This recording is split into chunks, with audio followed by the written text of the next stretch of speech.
In this lecture, we will talk about the group file. The group file contains the group info. Each row in the file stores one group entry. We can cat the etc group file and see what it looks like. So let me bring up the terminal. So if I cat etc group file, it contains the group information. Each row in this file stores one group entry. So each of these lines is a group name that is created on your system. Every user in the system must be a member of at least one group, referred to as the user's primary group. For example, we will add a user called Don, then we will run the ID command, and we will also grep that user's group in the etc group file. So let me bring up the terminal, and let's start with creating a user called Don. To create a user with the default settings, we will use the user add command and we'll add a user called Don. If you don't get any message, that means the user Don is created successfully. Let's run the ID command on user Don. As you can see, the user Don has been created. This is the user ID for user Don, and the group ID is 1014, and the group is called Don. By default, when you create a user, a default group with the same name also gets created. So let's look at the etc group file and see what it shows for the Don group. So let's grep Don in etc group file. As you can see, the group has been created with the same name as the username, and it's listed in here in the etc group file. So when you grep Don, it will show you the group that was created for the user Don with the same name called Don. This is not the user, this is the group name. And the information about the user who owns this group is stored in the etc passwd file, not in here.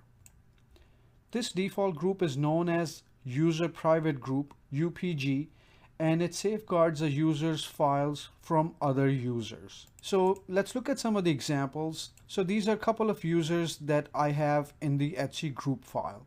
So the first one is user 1. It is actually a group. The second one is a group called SAP. So the field 1 is the group name. It is same as the username by default. Field 2 is the password placeholder. X points to G shadow file for password.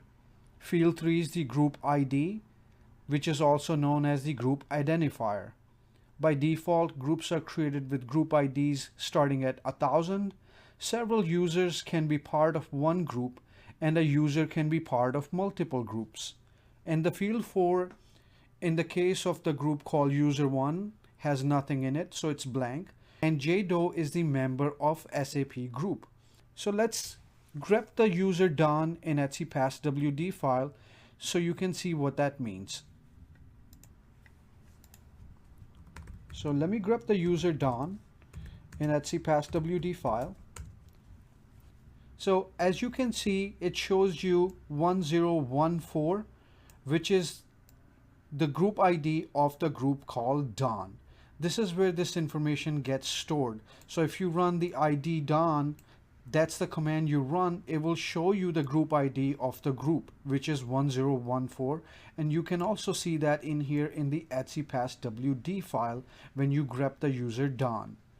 But if a particular group has any members, they will be listed right here after the 1014 group ID field. So in our case, let's grep for JDO in etc group file. As you can see, the group is called SAP, and it also has a member known as JDO in here.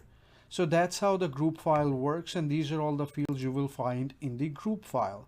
I hope you learned something useful in this lecture as well, and I'll see you in the next one.